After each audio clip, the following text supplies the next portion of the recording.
Bon, aujourd'hui, nous allons traiter un exercice sur la pression osmotique.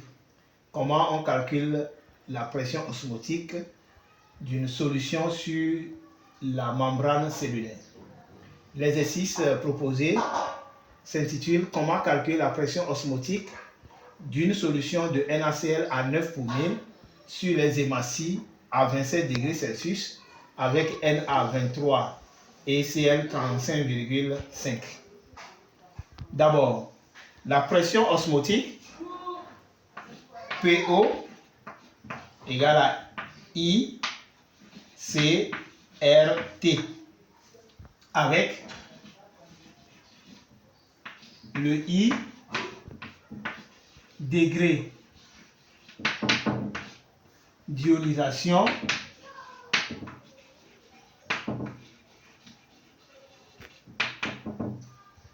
vous m'excuserez de mon écriture, le C concentration molaire,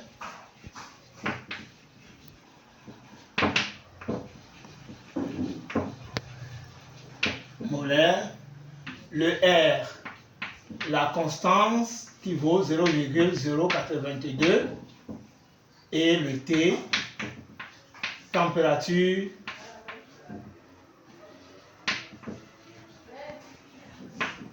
absolue qui a pour unité degré Kelvin. Maintenant, qu'est-ce qu'on va faire? Le I, on va déterminer notre I. Le I, c'est le degré d'ionisation, c'est-à-dire le nombre d'ions dans la solution. Et attention, on prend l'exemple qui est là. NaCl, quand on l'hydrolyse, ça donne Na plus Cl moins. Donc, comment on fait pour déterminer le degré d'ionisation? On prend les coefficients stoichiométriques de ces ions-là. C'est-à-dire, ici on a 1, ici on a 1 Na plus, 1 Cl moins. Même si on a 2 Cl plus, on prend le 2. Donc, comme on a 1, donc notre I ici égale à 2. La concentration molaire, on ne l'a pas dans le problème, ou bien dans l'exercice. Mais on a 9 pour 1000. 9 pour 1000, c'est une concentration massive. C'est-à-dire, quand on donne la valeur pour 1000, dans notre cas ici, ça donne 9 grammes par litre. Mais si c'est en pourcentage, je donne un exemple, 1%, donc on le convertit en pour 1000, ça donne 10 pour 1000, donc ce qui donne 10 grammes par litre. Donc ici, nous avons une concentration massive.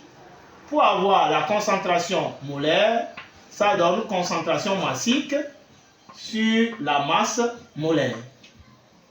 Voilà.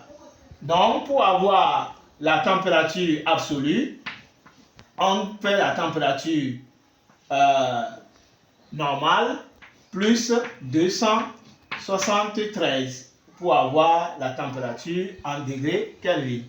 Donc, si nous revenons à notre résolution, donc notre PO serait égal à 2, qui est le I, multiplié par la concentration molaire, qui est 9, sur la masse molaire, qui est 23 plus 35,5, ce qui fait 58,5.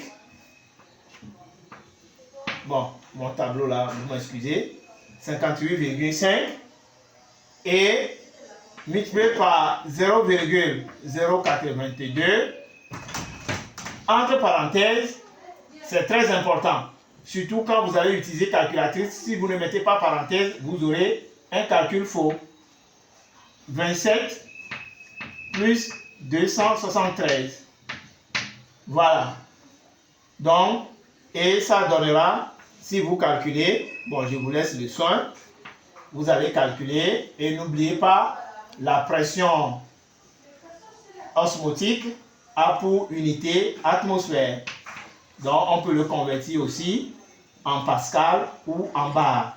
Vous connaissez déjà. Pourquoi je n'ai pas calculé la concentration molaire avant de faire ça? Bon, en série littéraire, on peut le faire. Mais en série scientifique, il n'y a pas de calcul intermédiaire. Vous calculez pour montrer que vraiment vous êtes dans une série scientifique. Voilà notre exercice. S'il y a des questions, vous pouvez les envoyer pour plus d'explications. Merci.